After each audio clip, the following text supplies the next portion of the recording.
Marcos, capítulo 3. Noutra ocasião, ele entrou na sinagoga e estava ali um homem com uma das mãos atrofiada. Alguns deles estavam procurando um motivo para acusar Jesus. Por isso o observavam atentamente, para ver se ele iria curá-lo no sábado.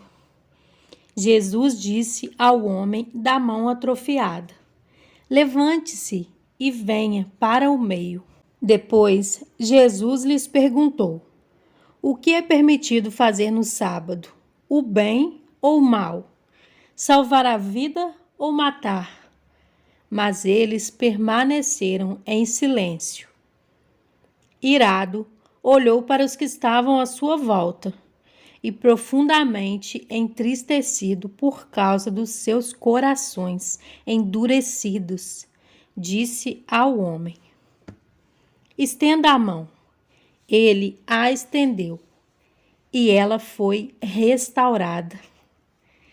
Então os fariseus saíram e começaram a conspirar com os herodianos contra Jesus, sobre como poderiam matá-lo. Jesus retirou-se com os seus discípulos para o mar, e uma grande multidão, vinda da Galiléia, o seguia. Quando ouviram a respeito de tudo o que ele estava fazendo, muitas pessoas procedentes da Judéia, de Jerusalém, da Idumeia e das regiões do outro lado do Jordão e dos arredores de Tiro e de Sidom, foram atrás dele. Por causa da multidão, ele disse aos discípulos que lhe preparassem um pequeno barco para evitar que o comprimissem, pois ele havia curado a muitos, de modo que os que sofriam de doenças ficavam se empurrando para conseguir tocar nele. Sempre que os espíritos imundos o viam, prostravam-se diante dele e gritavam: tu és o Filho de Deus. Mas ele lhes dava ordens severas para que não dissessem quem ele era. Jesus subiu a um monte e chamou a si aqueles que ele quis, os quais vieram para junto dele. Escolheu 12, designando-os como apóstolos, para que estivessem com ele, os enviasse a pregar e tivessem autoridade para expulsar demônios.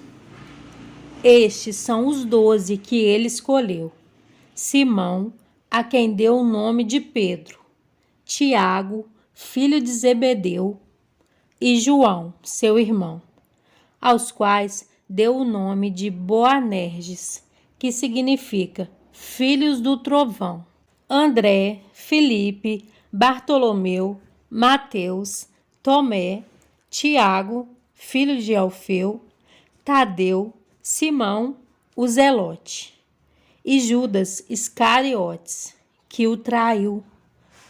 Então Jesus entrou numa casa e novamente reuniu-se ali uma multidão, de modo que ele e os seus discípulos não conseguiam nem comer. Quando seus familiares ouviram falar disso, saíram para apoderar-se dele, pois diziam: ele está fora de si. E os mestres da lei, que haviam descido de Jerusalém, diziam: ele está com Beelzebu, pelo príncipe dos demônios, é que ele expulsa demônios. Então Jesus o chamou e lhes falou por parábolas: como pode Satanás expulsar Satanás?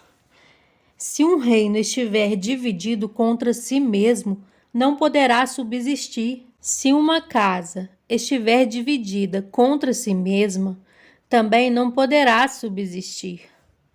E se Satanás se opuser a si mesmo e estiver dividido, não poderá subsistir. Chegou o seu fim. De fato, ninguém pode entrar na casa do homem forte e levar dali os seus bens, sem que antes o amarre. Só então poderá roubar a casa dele. Eu lhes asseguro que todos os pecados e blasfêmias dos homens lhes serão perdoados, mas quem blasfemar contra o Espírito Santo nunca terá perdão. É culpado do pecado eterno. Jesus falou isso porque eles estavam dizendo: ele está com o espírito imundo. Então chegaram a mãe e os irmãos de Jesus. Ficando do lado de fora, mandaram alguém chamá-lo. Havia muita gente assentada ao seu redor e lhe disseram: tua mãe e teus irmãos estão lá fora e te procuram. Quem é minha mãe e quem são meus irmãos? Perguntou ele. Então olhou para os que estavam assentados ao seu redor e disse: aqui estão minha mãe e meus irmãos. Quem faz a vontade de Deus, este é meu irmão, minha irmã e minha mãe.